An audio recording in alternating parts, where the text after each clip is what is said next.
എന്താണ് തരീക്കത്ത് എന്ന് ഒരു ചോദ്യമുണ്ട്. ആ വാക്ക് അറബിയാണ്. അതിൻ്റെ അർത്ഥം മാർഗം, സരണി, വഴി, പാത എന്നൊക്കെയാണ്. അറബിയിൽ വേറൊരു വാക്കുണ്ട്, അത് പലരും കേട്ടിട്ടുണ്ടാവും. ശരീഅത്ത് എന്നാണ്. ശരീഅത്ത് അതിൻ്റെ അർത്ഥം തന്നെ. അപ്പോൾ ശരീഅത്ത് എന്ന് പറഞ്ഞാൽ സാമാന്യമായിട്ട് ഇത് രണ്ടും വളരെ പര്യായപദങ്ങളായിട്ട് ഉപയോഗിച്ച ചില ഘട്ടങ്ങളുണ്ട്. സാധാരണഗതിയിൽ മനസ്സിലാക്കുന്ന വ്യത്യാസമാണ് ഞാൻ പറയുന്നത്. ശരീഅത്ത് എന്ന് പറഞ്ഞാൽ എല്ലാ മുസ്ലിങ്ങൾക്കും ഒരുപോലെ ബാധകമായത്. അത് ആണാവട്ടെ, പെണ്ണാവട്ടെ, പണക്കാരനാവട്ടെ, പാവപ്പെട്ടവനാവട്ടെ, പണ്ഡിതനാവട്ടെ, പാമരനാവട്ടെ, ഭക്തനാവട്ടെ, ഭക്തിയില്ലാത്തവനാവട്ടെ ഒക്കെ ഇപ്പോൾ എങ്ങനെയാണ് നിസ്കരിക്കേണ്ടത്, എങ്ങനെയാണ് നോമ്പെടുക്കേണ്ടത്, എങ്ങനെയാണ് കല്യാണം കഴിക്കേണ്ടത്, അങ്ങനത്തെ കാര്യങ്ങളുടെ കർമ്മശാസ്ത്ര പദ്ധതിയാണ് ശരീഅത്ത് എന്ന് പറയുന്നത്. തരീക്കത്ത് എന്ന് പറയുന്നത് സാമാന്യമായിട്ട് പറഞ്ഞാൽ സൂഫി പാതകളാണ്. എന്താ സൂഫി പാത എന്ന് പറഞ്ഞാൽ മുസ്ലിങ്ങളുടെ ഇടയിൽ കൂടുതൽ ഭക്തിയുള്ളവരും ദൈവസാമീപ്യം കൊതിക്കുന്നവരും നിസ്വാർത്ഥന്മാരും പരാർത്ഥമായിട്ട് ജീവിക്കുന്നവരും അന്യർക്ക് വേണ്ടി ജീവിക്കുന്നവരും ഒക്കെ ആയിട്ടുള്ള ആളുകളുണ്ട്. അവരെ പറയുന്നത് ഷെയ്ഖ് എന്ന് പറയും, അല്ലെങ്കിൽ വലിയ എന്ന് പറയും, അല്ലെങ്കിൽ സിദ്ധൻ എന്ന് പറയും. അപ്പോൾ ഒരു ആത്മീയ പുരുഷൻ. ഇപ്പോൾ ഒരു ഉദാഹരണം പറഞ്ഞാൽ ഷെയ്ഖ് മുഹീദ്ദീൻ അബ്ദുൽ ഖാദർ ജീലാനി ഒരു ആത്മീയ പുരുഷനാണ് എന്നാണ് വിശ്വാസം. അതിന് ഒരുപാട് ആളുകളുണ്ട്. അപ്പോൾ ഇവർ ഓരോരുത്തരെ പിന്തുടരുന്ന പാതയ്ക്കാണ് തരീക്കത്ത് എന്ന് പറയുക. ഇപ്പോൾ ഷെയ്ഖ് മുഹീദ്ദീൻ അബ്ദുൽ ഖാദർ ജീലാനിയെ പിന്തുടരുന്നൊരു പാതയുണ്ട്. അതിനെന്താ പേര്? ഖാദിരിയ തരീക്കത്ത് എന്ന് അതിന് പറയാം. ഖാദിരിയ, ഖാദറിനോട് അബ്ദുൽ ഖാദറിനോട് ബന്ധപ്പെട്ടത്. ഇതുപോലെ ഒരുപാട് തരീക്കത്തുകളുണ്ട്. ഷംസിയ, നൂരിഷ, അങ്ങനെ നക്ഷ്ബന്ദിയ, അങ്ങനെ ഒരുപാട്. അപ്പോൾ വ്യത്യാസമായ സൂഫി പാതകളാണ് തരീക്കത്ത് കൊണ്ട് ഉദ്ദേശിക്കുന്നത്. അപ്പോൾ എന്താ വ്യത്യാസം? അതിലിപ്പോൾ മുർഷിദ് എന്ന് പറയും, മാർഗ കാണിച്ചു കൊടുക്കുന്ന ആൾ.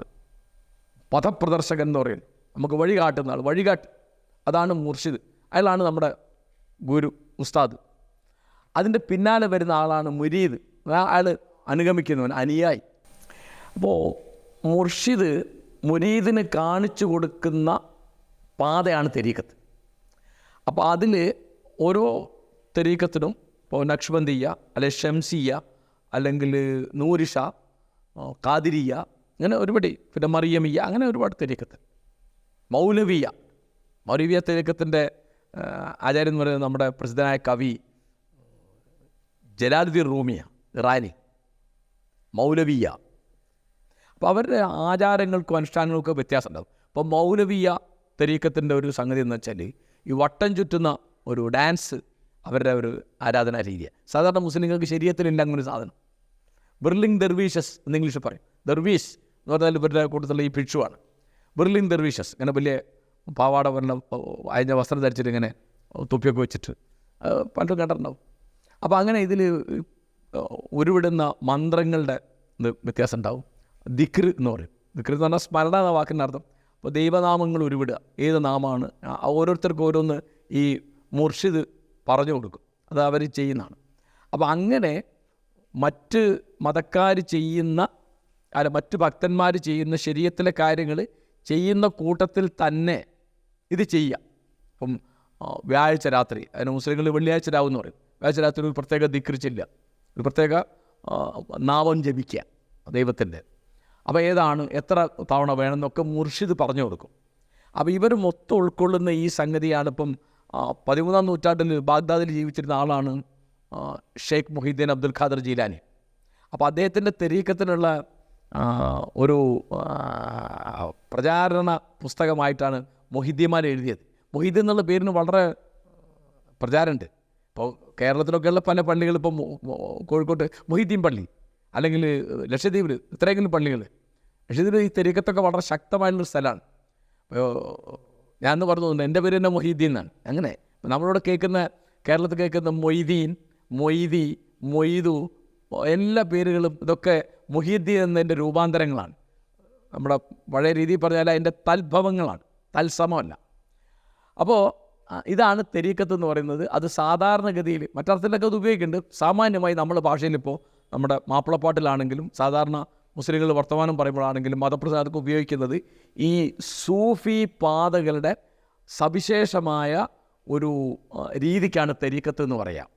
അപ്പോൾ അതുകൊണ്ടാണ് അനേകം തെരീക്കത്തുകളുണ്ട്, അതിലൊക്കെ വ്യത്യാസമുണ്ട്. അതിലൊക്കെ ലക്ഷ്യം ഒന്ന് തന്നെയാണ്, അതിൻ്റെ മാർഗത്തിൽ വ്യത്യാസമുണ്ട്. പിന്നെ ചില തെരീക്കത്തിലെ ആളുകൾ വിശ്വസിക്കുന്നുണ്ട് അവർക്ക് സാധാരണ അർത്ഥത്തിലുള്ള ശരീഅത്ത് അവർക്ക് അങ്ങനെ ബാധകമല്ല എന്ന് വിചാരിക്കുന്നവരുണ്ട്. അതുകൊണ്ട് ശരീഅത്ത് ബാധകമല്ലാത്തൊന്നും ഇസ്ലാമികമല്ല എന്നുള്ളതുകൊണ്ടാണ് സൂഫി പാതകളൊക്കെ തെറ്റാണ്, അതൊക്കെ അനിസ്ലാമികമാണ് എന്ന് ഇവിടുത്തെ ജമാഅത്തെ ഇസ്ലാമിക്കാരും മുജാഹിദുകളൊക്കെ പറയുന്നത്. അവർ തെരീക്കത്ത് എന്നുള്ള അർത്ഥം ഉള്ള വാക്ക് ഈ അർത്ഥത്തിലല്ല ഉപയോഗിക്കുന്നത്, അത് വേറെ ദൈവത്തിലേക്കുള്ള വേറൊരു വഴി എന്നുള്ള അർത്ഥത്തിലാണ് ഉപയോഗിക്കുന്നത്. അത് സൂഫി ഗുരുവോ മുർഷിദോ മുരീദോ ഒന്നും വേണമെന്നില്ല എന്ന് മാത്രമല്ല അതൊക്കെ വ്യക്തിപൂജയാണ്, അത് പാടില്ല എന്ന് അവർ പറയുന്നുണ്ട്.